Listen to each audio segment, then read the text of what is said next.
made, I can say tonight that we are on track to complete all of America's military objectives shortly, very shortly. We're going to hit them extremely hard over the next 2 to 3 weeks. We're going to bring them back to the Stone Ages where they belong. Halo warga bumi yang budiman, selamat datang kembali di Pilokalis News. Baru-baru ini, pernyataan Presiden AS Donald Trump membuat para pengamat militer dan intelijen dunia mengerutkan dahi. Di satu sisi, ia mengklaim bahwa operasi militer Amerika Serikat di Iran sudah hampir usai. Namun, jangan buru-buru bernapas lega. Karena tepat setelah itu, ia menebar ancaman mengerikan. AS akan menghantam Iran dengan sangat keras dalam 2 hingga 3 minggu ke depan. Bahkan, ada ancaman eksplisit untuk mengembalikan Iran ke zaman batu. Jadi, apa yang sebenarnya sedang terjadi? Apakah ini sekedar bluffing atau gertakan politik? Ataukah hitung mundur menuju eskalasi total baru saja dimulai? Mari kita bongkar anatomi konflik ini. Warga bumi yang budiman, mari kita mulai dari pernyataan pertamanya. Perang hampir usai. Dalam dunia geopolitik, ada sebuah istilah yang disebut Cywar atau perang urat saraf. Mengatakan kepada dunia dan kepada rakyat Amerika sendiri bahwa operasi militer sudah berada di tahap akhir adalah sebuah langkah yang menarik untuk kita terjemahkan. Pertama, ini menenangkan pasar global. Harga minyak dunia sangat sensitif terhadap letupan peluru di Timur Tengah. Kedua, ini memberikan kesan bahwa Amerika Serikat memegang kendali penuh atas jalannya konflik. Mereka yang menentukan kapan perang ini dimulai, dan mereka pula yang mengklaim kapan ini berakhir. Namun, disinilah letak paradoksnya.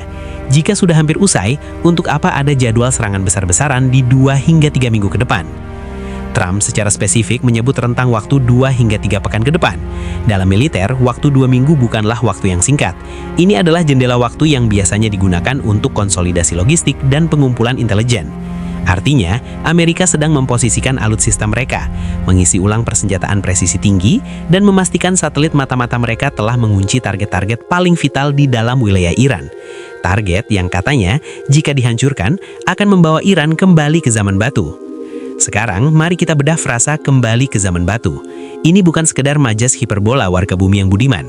Dalam doktrin militer strategis, jika sebuah negara ingin melumpuhkan negara lain tanpa harus melakukan invasi darat, mereka akan menargetkan infrastruktur kritis. Apa saja infrastruktur kritis itu? 1. Fasilitas nuklir dan reaktor energi.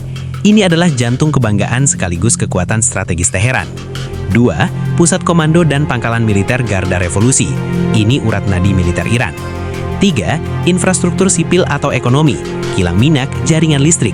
Jika ini dihancurkan, ekonomi lumpuh seketika dan negara tersebut secara harfiah akan gelap gulita. Langkah AS ini merupakan contoh dari apa yang disebut sebagai koersif diplomasi atau diplomasi koersif. Ini adalah taktik mengancam lawan dengan kekuatan militer yang sangat destruktif agar musuh mau menuruti tuntutan kita tanpa kita harus benar-benar mengerahkan seluruh pasukan untuk berperang panjang. AS sedang menerapkan taktik brinkmanship atau politik tebing jurang, membawa situasi sedekat mungkin ke batas perang nuklir atau kehancuran total untuk memaksa lawan berkedip lebih dulu dan akhirnya menyerah. Lalu, apakah Iran gemetar mendengar ancaman ini? Ternyata tidak. Teheran membalas retorika tersebut dengan tak kalah kerasnya. Mereka menegaskan bahwa Iran siap menghadapi setiap skenario, dan segala bentuk agresi akan dibalas dengan respons yang proporsional. Bahwa Iran bukanlah negara yang akan melawan Amerika secara head-to-head di lautan terbuka atau di udara. Kekuatan utama militer mereka terletak pada perang asimetris atau asymmetric warfare. Perang asimetris berarti Iran akan menggunakan titik lemah Amerika dan sekutunya. Alih-alih meluncurkan pesawat tempur, Teheran bisa menggunakan tangan-tangan gaib mereka yang kita kenal sebagai proksi atau perpanjangan tangan. Kelompok milisi di Yaman, Libanon, Irak, dan Suriah bisa diinstruksikan untuk membombardir pangkalan militer AS di kawasan tersebut. Belum lagi ancaman blokade Selat Hormuz. Jika Iran merasa tersudut dan dikembalikan ke zaman batu, mereka bisa menutup selat ini. Mengingat lebih dari 20% pasokan minyak dunia lewat di sana, tindakan ini akan memicu krisis energi global dan meruntuhkan ekonomi dunia dalam sekejap. Jadi warga bumi yang budiman, mari kita tarik kesimpulannya. Mengapa Trump mengatakan hampir usai, tapi memberi waktu 2 hingga 3 minggu untuk serangan pamungkas? Rentang waktu 2 hingga 3 minggu ini pada dasarnya adalah sebuah ultimatum tidak resmi. Ini adalah ruang waktu yang sengaja diciptakan untuk back channel diplomasi atau diplomasi pintu belakang. Washington pada dasarnya sedang memberi waktu bagi negara-negara mediator, seperti Oman atau Swiss, untuk meredakan ketegangan dan membawa Iran ke meja perundingan dengan syarat dari Amerika. Perang akan usai jika kalian menyerah sekarang. Jika tidak, bersiaplah melihat fasilitas kalian hancur berantakan dalam 3 minggu ke depan. 2 hingga 3 minggu ke depan akan menjadi masa paling krusial bagi peta geopolitik Timur Tengah. Apakah kita akan melihat perdamaian yang dipaksa atau justru melihat langit malam menyala oleh kobaran AI eskalasi? Kita hanya bisa memantau dan berharap akal sehat para pemimpin dunia yang pada akhirnya menang.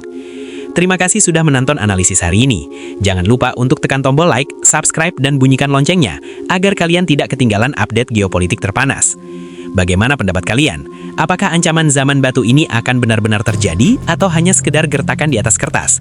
Tulis analisis kalian di kolom komentar.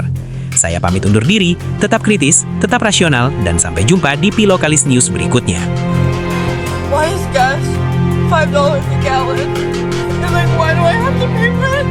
And why is rent so high? And why do I have to drive my car and get gas? And I have to get to go to the job that I have to pay for rent. Why do I have to do all of that stuff? And why are you making it so fucking expensive to do it?